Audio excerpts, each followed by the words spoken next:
Shalom Aleichem, on se trouve dans les halachot de Chodesh Adar. Il nous dit le Rav Ovadia Zatzal, Mishenichas Adam Marbim Besimcha. Quand le Chodesh Adar y rentre, il faut rajouter la simcha. Rajouter la simcha, il faut toute l'année, il faut être besimcha. Okay? C'est pas bien, c'est pas correct. Une des avérotes qui sont graves, c'est d'être triste. Chez Mishmo. Même Tisha B'Av, qu'on doit être triste par rapport à Chorban Bet HaMikdash, là-bas, c'est écrit Mima'atim Besimcha. On diminue de la simcha, mais la simcha, elle doit être tout le temps être. Hein? On diminue la simcha. Ici, on va rajouter de la simcha. Pourquoi? On verra. Il nous dit le Rav. Comme c'était été dit dans Megillat Esther,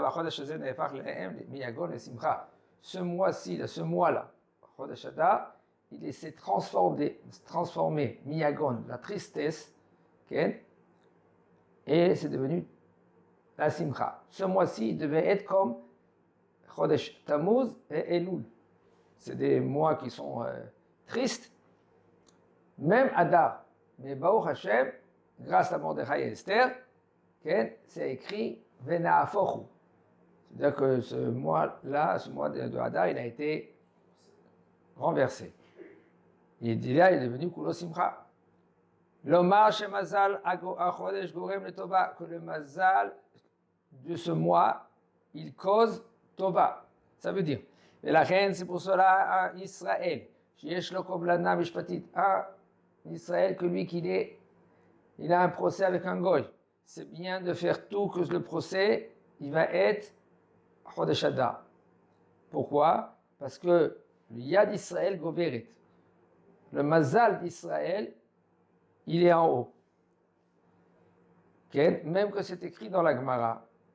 La Gemara, elle a conclu là-bas. Rabbi Yochanan, El Mazal Israël. Même qu'on voit, il y en a qui sont riches, il y en a qui sont vraiment pauvres, il y en a qui sont minces, il y en a qui sont forts, il y en a qui sont grands, il y en a qui sont petits. Comme ça, le dit la Gemara. Voilà, Yesh Mazal Israël. Mais quand même, il a dit Rabbi Yochanan, El Mazal Israël. C'est-à-dire qu'avec les actions du juif, peut transformer le Mazal. Il y a des cas exceptionnels, comme la Gemara dit, qu'il y a eu des cas, c'est Retzon Hashem, et c'est la Neshama en haut qu'elle a demandé. Elle a demandé avant de descendre qu'elle veut être dans telle et telle situation. Parce que peut-être dans le Gilgoul d'avant, elle a trébuché beaucoup. Et là, elle a dit, pour empêcher qu'il va retrébucher, elle demande quand il descend comme ça, dans telle et telle façon.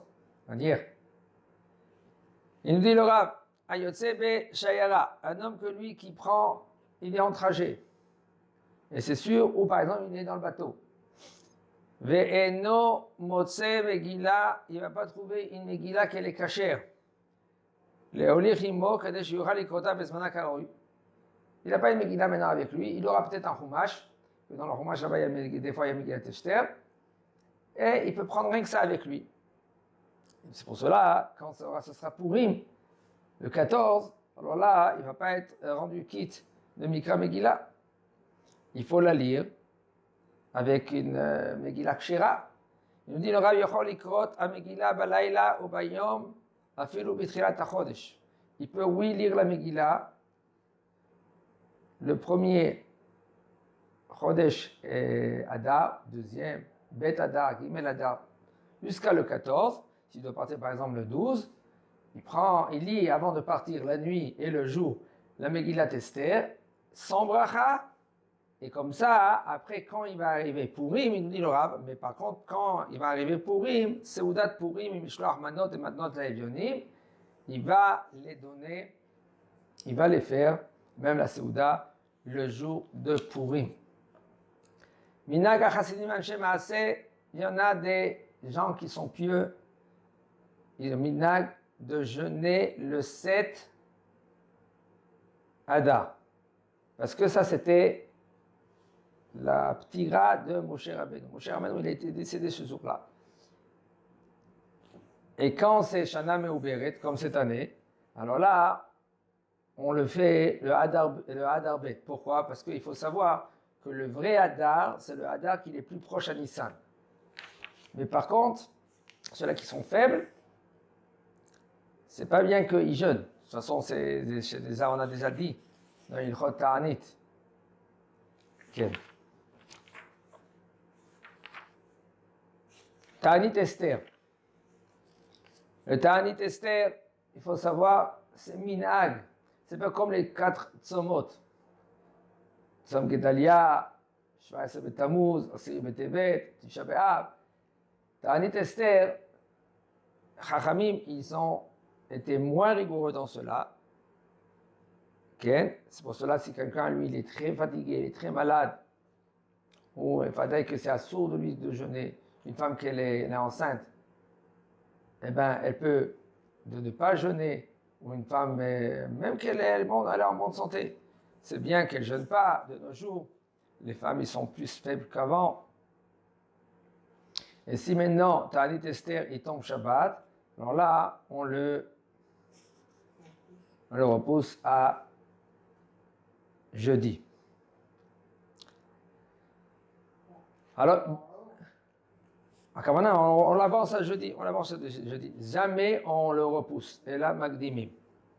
On devance. Et même Mordechai et Esther, Nikalo et Yehudim, à l'époque de Mordechai et Esther, les Juifs ils se sont réunis à cause de ce qui s'est passé, le décret avec Aman Aracha. Qu'est-ce qu'il a voulu faire Aman Aracha? Il a voulu tuer tous les Juifs.